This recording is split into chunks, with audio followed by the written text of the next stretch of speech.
mysteries, and that was kind of my way of handling things that I couldn't handle in real life because I was just such a young kid.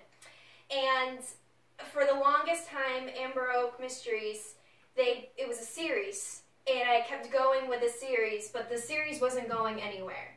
And when I was around probably 20, 21, I remember telling my mom, my dad, that I needed to change it. I needed to do something about it.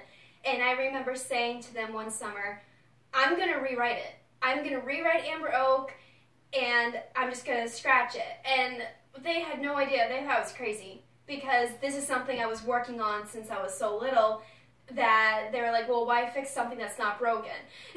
That was their whole idea.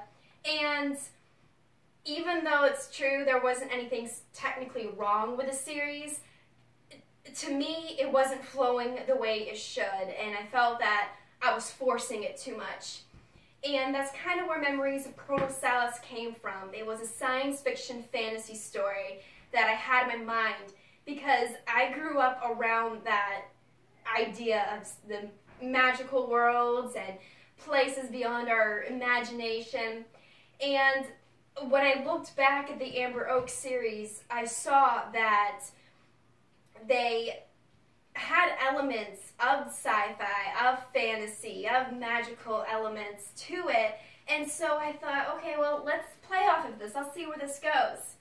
And so over the years, Memories of Chronosalis came from just that series. I took the entire thing, all the elements of all the short stories I had written, and took out what I thought would work, and I erased what I thought wouldn't work. So it was really hard for me to do that because I was so in love with Amber and her family and her friends, and I'm like, I don't really want to tear it apart. So that was the hardest thing for me as a writer at that time, but I knew it had to be done. And it initially started, I wanted to keep the idea of the series and go with an 8-book series, so kind of still do what I was trying to do initially, but it still wasn't working. In fact, the stories were almost too choppy where they were coming from. So what I did was I said, okay, so the series isn't going to work, let's try a trilogy. Trilogies are really popular nowadays.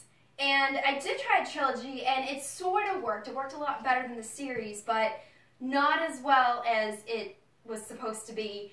And at that point I said, you know what, forget it. Let's just do one book. Just one book, one epic tale, and we'll stick with that. And a lot of my friends at the time were like, well, why do you want to do that? You can build off what you got right now. And I'm like, yeah, but it's still not where it should be.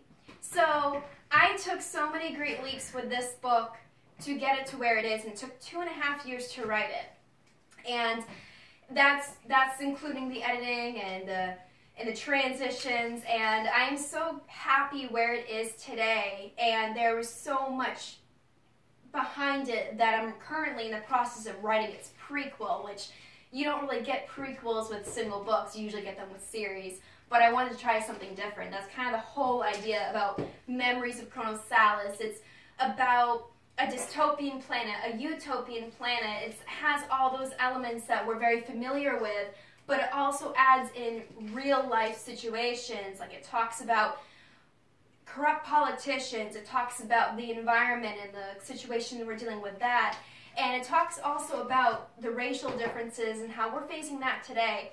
And so this book is a young adult science fiction fantasy novel, but at the same time it's also catering to adults who might want to read it but might want to have that aspect of, okay, well, how can I relate to this?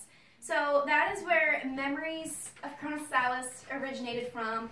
It is the 7th of my books, and it is it's pretty exciting, the journey I've taken with it.